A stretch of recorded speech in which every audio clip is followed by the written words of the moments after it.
So today will start with balancing of account, जिसमें हम debit side को credit side के इक्वल करते हैं। अगर उनके बीच में या फिर जो भी उनका वैल्यू है, अगर उसमें कोई डिफरेंस आता है तो उस बैलेंस को हम ऐड कर देते हैं। सो आज हम उसको एग्जाम्पल के थ्रू समझेंगे।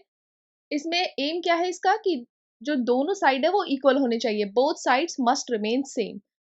एंड अगर कोई डिफरेंस है then that's the balance. For example आप यहाँ देख सकते हैं, ये एक एसेट अकाउंट है, मतलब ये एक एग्जाम्पल है, आप कोई भी अकाउंट ले सकते हैं जिसमें ये लेफ्ट साइड में डेबिट की एंट्री है और राइट साइड में क्रेडिट की एंट्री है। ये हम लोग पहले के रूल्स पढ़े हुए हैं जो हम अब अप्लाई कर रहे हैं। सो लेफ्ट साइड में डेबिट की एंट्री, राइट साइड में क्रेडिट की एंट्री। और यहाँ पे जब हम इसका टोटलिंग करते हैं, जितना भी हमने यहाँ पे बहुत सारी एंट्रीज करी, जैसे ये XYZ डेट को एक एंट्री है, वैसे ही हमने डेबिट साइड में बहुत सारी एंट्रीज करी, क्रेडिट साइड में भी बहुत सारी एंट्रीज करी। तो उसके बाद हमें फिर पता चलता है कि जो जब हम लोग टोटलिंग करते हैं कि डेबिट साइड में कितना 1520 वैल्यू है और क्रेडिट साइड में उससे कम है, तो हम दोनों साइड बराबर होनी चाहिए as per the rules. Debit side must be equal to the credit side. तो यहाँ पे भी 1520 होना चाहिए, बट उतना नहीं है, उससे कम है। तो आपने फिर यहाँ पे जो भी बैलेंस था उसको ऐड कर दिया ताकि दोनों चीजें बराबर हो जाए, और उसे आप यहाँ लिखते हैं बैलेंस 910। जैसे ये 610 हो रहा था और यहाँ पे 1520, यहाँ पे टोटल, यहाँ पे 600, तो कितना कम था, तो हम उसको प्लस माइनस करके हमने यहाँ पे बैलेंस, जिस साइड भी कम है उस साइड बैलेंस लिख दिया। तो यहाँ पे हमने बैलेंस लिख दिया कितना, 910। नाउ ये आप याद रखेंगे, अगर डेबिट साइड क्रेडिट साइड से ज्यादा होता है, तो जैसे यहाँ पे है डेबिट साइड है 1520, क्रेडिट साइड कम है, तो अगर यहाँ पे डेबिट साइड क्रेडिट साइड से ज्यादा है तो बैलेंस कहाँ ऐड होगा, बैलेंस क्रेडिट साइड में ऐड होगा, लेकिन हम उसे बोलेंगे डेबिट बैलेंस, क्योंकि डेबिट साइड बड़ा है। आप ऐसे याद कर सकते हैं, डेबिट साइड में ज्यादा अमाउंट है तो डेबिट का बैलेंस, आपने उसे लेकिन ऐड करा क्रेडिट साइड में। ये एग्जाम्पल इसी के लिए। देन अगर क्रेडिट साइड बड़ा है डेबिट साइड से, तो बैलेंस हम ऐड करेंगे डेबिट साइड में, क्योंकि डेबिट साइड में जो टोटल अमाउंट है वो कम है, लेकिन उसे हम बोलेंगे credit balance. Now next concept, इस पे एक सेपरेट चैप्टर है TS ग्रेवाल में, तो ये चैप्टर्स बेसिस नोट्स बने हुए हैं। पहला है वाउचर्स एंड सोर्स डॉक्यूमेंट्स। ये जो हमें वाउचर्स मिलते हैं, हम इन्हीं को तो रेफर करके अपने जर्नल्स वगैरह में एंट्री करते हैं। So these are the evidences कि हमारा ये खर्च हुआ है, ये हमारे ट्रांजैक्शंस हुए हैं। हम इन वाउचर्स और सोर्स डॉक्यूमेंट्स को ही यूज करके एंट्री करते हैं, और अगर कोई अकाउंटिंग प्रिपेयर करता है या फिर चार्टर्ड अकाउंटेंट रेफर करते हैं तो वो इन सब चीजों को ही रेफर करते हैं। So these are the first thing to refer while making account. अगर कोई अकाउंट प्रिपेयर करता है तो वो वाउचर्स और ये डॉक्यूमेंट्स को ही रेफर करता है। These are evidences and recording is done on the basis of this evidences. तो ये एविडेंसेस हैं, इनको रेफर करके ही हम लोग जर्नल में रिकॉर्डिंग करते हैं। तो ये जो सोर्स डॉक्यूमेंट्स है, ये तो 6 टाइप्स के हैं। जैसे वाउचर्स तो हमें पता है, उसके बाद हमने बोला था सोर्स डॉक्यूमेंट, तो सोर्स डॉक्यूमेंट्स क्या क्या हैं वो अब देखेंगे। जैसे हो गया कैश मेमो, ये जब आप पेमेंट कर देते हैं तब आपको मिलता है cash memo. Prepared when the goods are sold in cash. आपने जैसे किसी दुकान में शॉपकीपर से कुछ सामान खरीदा, तो आपको फिर वो बिल देता है ना, तो वो कैश मेमो, खरीदने के बाद आपको वो मिला। तो एक तो वाउचर आपका हो गया सोर्स डॉक्यूमेंट, जिसको आप एविडेंस की तरह लेते हैं। दूसरा ये कैश मेमो, जब आपको ये बिल मिलता है। Then invoice and bill when the goods are sold on credit. अगर आपको किसी ने सामान क्रेडिट में, यहाँ पे हो जाता है लोन, आपके ऊपर लाइबिलिटी है कि आपको ये पेमेंट आगे जाके करनी है। तो अगर आपने कहीं से कोई सामान खरीदा और बोला कि मैं आपको कुछ दिन में पे कर दूंगा, तो वो आपको एक इनवॉइस जनरेट करके देगा। जैसे आप फॉर एग्जाम्पल आप कोई ऑनलाइन सामान खरीदते हैं तो भी वहां पे इनवॉइस जनरेट होता है और आप कैश में पेमेंट करते हैं। तो वो आपका लाइबिलिटी होता है कि जब प्रोडक्ट आपके पास घर में आया तब आपने पे करा। तो ये इनवॉइस और बिल भी आप यूज करते हैं एविडेंसेस, एज एन एविडेंस, जिसको आप जर्नल में रिकॉर्ड करते हैं। रिसीट, व्हेन कैश और चेक इज रिसीव्ड। जब आपको कैश या चेक मिलता है तब आपको ये डॉक्यूमेंट जनरेट होता है, दैट इज रिसीट, और इसको आप यूज करते हैं as a evidence, as an evidence for the purpose of recording in journal. Then paying slip, ये तब आपको रिसीव होता है जब आप कैश या चेक को बैंक में डिपॉजिट करें। Debit note, it is prepared for purchase return. जब आप कोई चीज खरीदते हैं, जैसे आपने अपने बिजनेस के लिए कोई रॉ मटेरियल खरीदा और आपको वो रॉ मटेरियल मतलब कुछ डिफेक्टिव निकल जाता है, तो आपको वो वापस भेजना होता है। तब आप डेबिट नोट प्रिपेयर करते हैं, क्योंकि आप जब रिटर्न करेंगे तो आपको वापस से उससे कुछ पैसे वगैरह मिलेंगे जिस चीज़ को आपने पहले परचेज़ करा था। इसको आप डेबिट नोट के अंदर प्रिपेयर करते हैं, और ये डेबिट नोट को भी एविडेंस की तरह यूज़ किया जाता है व्हाइल प्रिपेयरिंग और recording in the journal. Credit note prepared for sales return. जैसे आपने कोई चीज़ सेल करी है, तो कस्टमर आपके पास आया रिटर्न करने के लिए कि नहीं, आपका ये प्रोडक्ट डिफेक्टिव है। इन दैट केस आप एक क्रेडिट नोट प्रिपेयर करते हैं, और इस क्रेडिट नोट को भी एविडेंस की तरह यूज़ किया जाता है for the purpose of recording in journal. Then we have two types of vouchers. So ये हमने देख लिया अभी, वाउचर्स और ये 6 टाइप के सोर्स डॉक्यूमेंट्स। तो ये सारे आपके एविडेंस की तरह यूज होते हैं किसी भी अकाउंटिंग को करने में या फिर जर्नल प्रिपेयर करने में, क्योंकि जर्नल का यूज आगे अकाउंटिंग में होता ही है। Then two types of vouchers are there. एक है cash vouchers, evidence of both cash receipts and cash payment to record transaction involving cash. So ये जो है कैश वाउचर, ये नाम से ही लग रहा है कैश। सो इसमें चाहे आप कैश में पे कर रहे हैं, चाहे आप कैश में सेल कर रहे हैं, मतलब आपको कैश मिल रहा है या आप कैश दे रहे हैं, वो दोनों चीजें आपका कैश वाउचर में आता है। कैश वाउचर में जैसे आप कैश दे रहे हैं, तब उसे बोलेंगे debit vouchers for cash payments. तो आप क्या देते हैं अपने वर्कर्स को? Wages, salaries. लेकिन अगर आपको कैश कहीं से मिल रहा है, जैसे आपने अपने प्रोडक्ट्स बेचे या फिर कि, तो उसे बोलते हैं credit vouchers for cash receipts.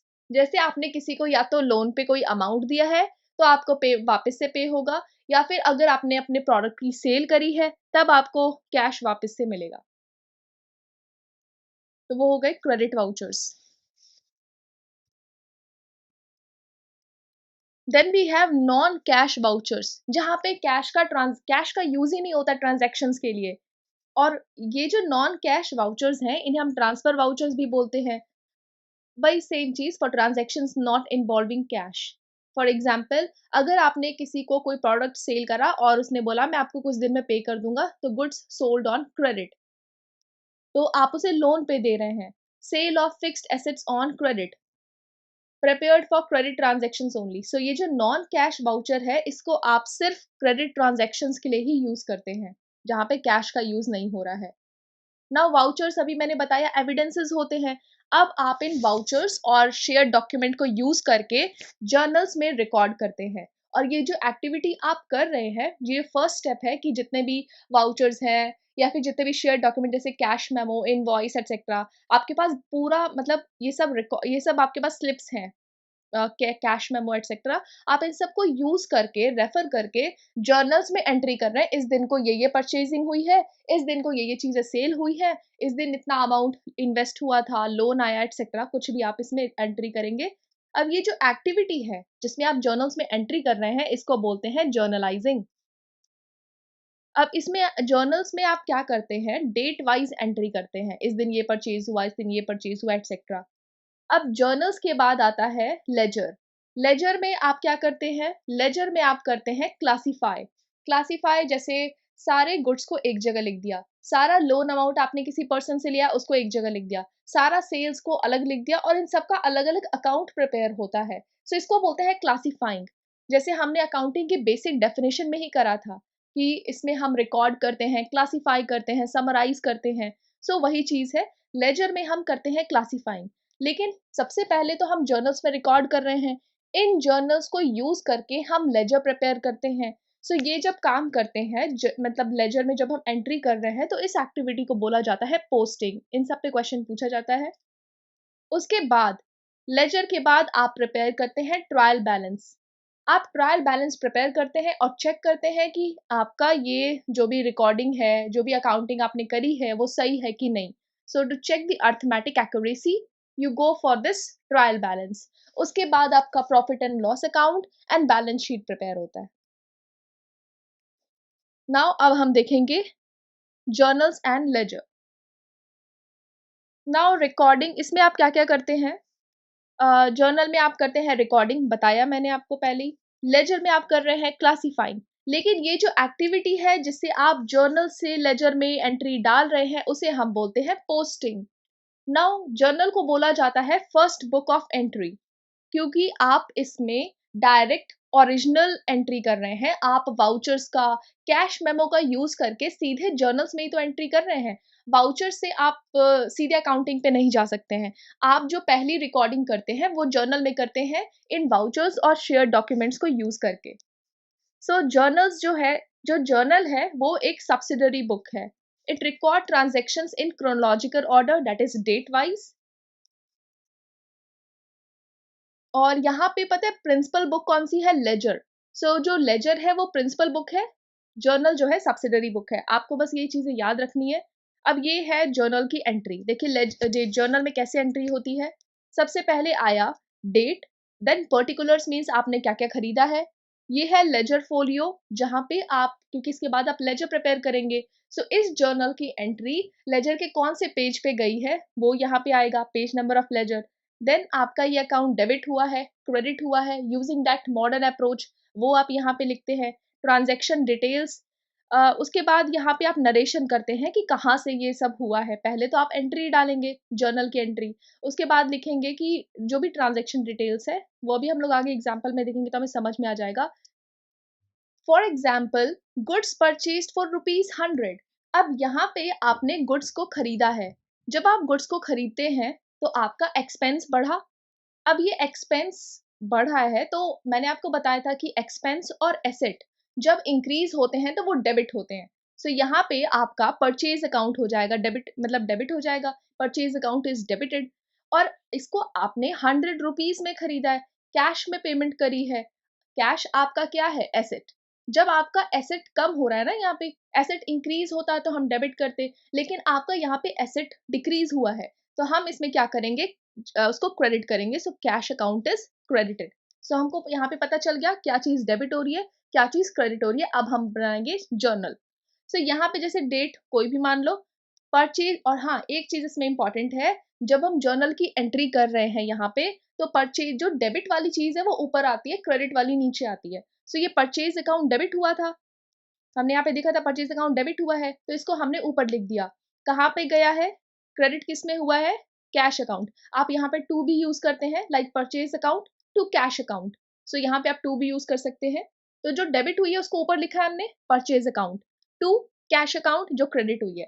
सो जो परचेज अकाउंट है उसको हम डेबिट कर रहे हैं तो 100 रुपीज से डेबिट कर दिया। जो कैश अकाउंट है उसको 100 रुपीज से क्रेडिट कर दिया। डेबिट और क्रेडिट दोनों बराबर है। अब उसके बाद हम यहाँ पे एक जैसे लिखा था ना, ट्रांजैक्शन डिटेल्स लिखते हैं, नरेशन लिखते हैं, तो नरेशन दे रहे हैं बीइंग गुड्स परचेज्ड, गुड्स को खरीदा जा रहा है। सो ये नरेशन है, ये आपकी जर्नल की एंट्री है। अब दूसरी एंट्री देखते हैं, फर्नीचर परचेज्ड फॉर ₹200। सो यहाँ पे आप खरीद रहे हैं फर्नीचर। फर्नीचर क्या है? आपका एक एसेट है, कंपनी में काम आएगा। एसेट इंक्रीज हुआ है तो हम उसको कर रहे हैं डेबिट। यहाँ पे आपका कैश कम हो रहा है।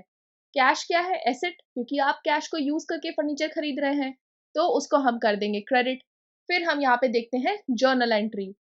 फर्नीचर अकाउंट आएगा सबसे पहले और कैश अकाउंट आएगा नीचे। Furniture account to cash account, similar entry 200 and 200। Next example is goods sold for ₹100। अब यहाँ पे परचेजिंग नहीं हो रही है, बेचा जा रहा है गुड्स को। तो जब आप गुड्स को बेचते हैं तो आपको मिलता है पैसा, तो वो हो गया रेवेन्यू। मॉडर्न अप्रोच में जो रेवेन्यू है सीधे उस पर ध्यान जाता है और वहां पे हम देखते हैं कि रेवेन्यू जब बढ़ता है तो वो होता है क्रेडिट, और रेवेन्यू जब कम होता है तो होता है डेबिट। यहाँ पे क्या हो रहा है? रेवेन्यू बढ़ रहा है। रेवेन्यू बढ़ रहा है तो वो हमारा सेल्स अकाउंट हो जाएगा क्रेडिट। अब नेक्स्ट देखते हैं, आपके पास कितने रुपए आए? आपने गुड्स को बेचा तो आपको मिले 100 रुपए। अब यहाँ पे आपने जो गुड्स को सेल करा तो आपको पैसे मिल रहे हैं, कैश मिल रहा है। आपका जो कैश है वो क्या है? एसेट है। तो आपका कैश इंक्रीज हो रहा है। तो जब आपका एसेट इंक्रीज होता है तो आप उसको करते हैं डेबिट। सो यहाँ पे कैश अकाउंट हो जाएगा डेबिट। अब इसकी एंट्री देखते हैं। सो जो डेबिट वाली चीज होती है उसको पहले लिखते हैं हम लोग, तो cash account to sales account, और 100 on the debit side and 100 in the credit side. फिर ये दोनों, ये आपकी जर्नल की एंट्री है। So now will start with the ledger posting. अभी हमने जर्नल में एंट्री देखी, अब हम जब जर्नल से लेजर में एंट्री डालते हैं तो उसको हम क्या बोलते हैं? पोस्टिंग। सो अब हम करेंगे ledger posting. Ledger is analytical, it is used for analysis. Journal analytical नहीं है। लेजर में आप एनालिसिस करते हैं, एनालिटिकल क्योंकि अकाउंटिंग का कंसेप्ट ही है, एनालिटिकल कंसेप्ट है ये। और अकाउंटिंग में ही आप कंपनी ग्रो कर रही है कि मतलब उसका परफॉर्मेंस कैसा है उसको एनालाइज करते हैं। बुक कीपिंग में तो सिर्फ रिकॉर्डिंग होती है। सो यहाँ पे ये जो लेजर है ये एनालिटिकल है। तो जब पहले स्टेप में जर्नल से लेजर आएगा और उसके बाद जाएगा ये ट्रायल बैलेंस में, जहाँ पे हम देखते हैं कि हमने जो भी इसमें अकाउंटिंग करी है वो सही है कि नहीं, अर्थमेटिक एक्यूरेसी के लिए करते हैं। सो अब हम लोग सीधे यहाँ पे लेजर प्रिपेयर करेंगे। For example, goods worth 10,000 were sold. 10,000 के गुड्स को बेचा गया है। सो यहाँ पे आपका हो रहा है सेल। सेल होता है तो आता है रेवेन्यू। रेवेन्यू अगर बढ़ेगा तो रेवेन्यू क्या होगा? क्रेडिट। सो सेल्स अकाउंट हो जाएगा क्रेडिट। आपका यहाँ पे कैश आ रहा है, पैसे आ रहे हैं क्योंकि आपने गुड्स की सेलिंग करी। कैश क्या है? एसेट। एसेट बढ़ रहा है तो वो हो जाएगा हमारा डेबिट। सो उसको हम करेंगे डेबिट। अब इसकी एंट्री करते हैं। तो सबसे पहले तो जो भी आप ये लेजर बनाते हैं ये टी शेप होता है क्योंकि यहाँ ये वाला पार्ट ये मिड का होता है ऐसे, एंड देन दिस। सो इसे टी शेप होता है इसका। यहाँ पे डेबिट, यहाँ पे क्रेडिट। सो यहाँ पे डेट की एंट्री, देन एक मिनट, पर्टिकुलर। पर्टिकुलर में आप डालते हैं details like to sales account, क्योंकि देखो अभी हमने देखा था यहाँ पे जो सेल्स है उसको हम कर रहे हैं क्रेडिट और कैश को कर रहे हैं डेबिट। सो हम ये जो प्रिपेयर कर रहे हैं कैश अकाउंट प्रिपेयर कर रहे हैं। कैश अकाउंट, कैश अकाउंट में क्या हो रहा था? डेबिट हो रहा था। इसका मतलब इस कैश अकाउंट में हम लोग डेबिट साइड में एंट्री करेंगे। सो हम और क्रेडिट साइड में नहीं करेंगे। तो डेबिट साइड में हमने एंट्री करी, लेकिन यहाँ पे हम जो कैश है वो, इसका जो क्रेडिट वाला है टू सेल्स अकाउंट, आपने आपको जो पैसे आए हैं वो आपको सेल्स अकाउंट में आए हैं। कैश अकाउंट में डेबिट साइड में एंट्री हो रही है, लेकिन आपको ये पैसे आए कहाँ से है? सेल्स अकाउंट से। तो उसको हमने लिख दिया है सेल्स अकाउंट एंड 10,000। देन अगर हम देखें सेल्स अकाउंट, सेल्स अकाउंट में जो एंट्री होगी वो डेबिट वाली होगी। जैसे आपका कैश अकाउंट कितना का आया? 10,000। सो इसमें ऐसे चलता है कि जो कैश अकाउंट है इसमें हम लोग डेबिट साइड एंट्री करते हैं। तो जहां पे हमने जो चीज क्रेडिट हुई है उसको लिखते हैं, तो सेल्स अकाउंट क्रेडिट हुआ है। और अगर सेल्स अकाउंट प्रिपेयर करते हैं तो जो चीज डेबिट हुई है उसको लिखते हैं क्रेडिट साइड में। सो सेल्स अकाउंट में हम लिख देंगे cash account. Paid 6,500 to Mohan. आपने मोहन को 6,500 रुपए दिए। तो आपने ये कैश में पेमेंट करा है तो आपका कैश कम हुआ, एसेट कम हुआ, तो कैश अकाउंट हो जाएगा क्रेडिट एंड मोहन अकाउंट हो जाएगा डेबिट। अब इसी तरीके से आप जर्नल को प्रिपेयर कर सकते हैं। अब जब लेजर को क्लोज करना होता है तो हम क्या करते हैं? जितने भी आपने डेबिट साइड में एंट्री करी है उन सबको ऐड करेंगे और जितनी भी क्रेडिट साइड में एंट्री करी है उन दोनों, मतलब दोनों साइड की एंट्रीज को ऐड करेंगे। जो भी बिगर अमाउंट होगा दोनों में से, जैसे यहाँ पे डेबिट साइड है या क्रेडिट साइड है, इनमें से जो भी ज्यादा होगा उसको हम लिख देंगे, और मतलब दोनों साइड लिख देंगे। लेकिन किसी एक साइड में तो कम होगा जब वो बैलेंस नहीं हो रहा है अकाउंटिंग में, मतलब जो भी मैक्सिमम अमाउंट है दोनों में से उसको तो दोनों साइड लिख दिया, और जो कम अमाउंट है उसको एडजस्ट करके जो भी बैलेंस है वो कम वाले साइड पे लिख दिया। ये हम पहले ही कर चुके हैं, जो कि बैलेंस है। अब ये देखो बताया था मैंने, अगर debit side is more than the credit side तो उसको बोलते हैं डेबिट बैलेंस, जिसको लिखा जाता है क्रेडिट साइड में। और अगर आपका क्रेडिट है डेबिट से ज्यादा तो उसको हम लिखते हैं credit as a credit balance on the debit side. So next video में हम ये ट्रायल बैलेंस स्टार्ट करेंगे एंड उसके बाद ये कैश बुक करेंगे। If you find this helpful please give a positive feedback. Thank you.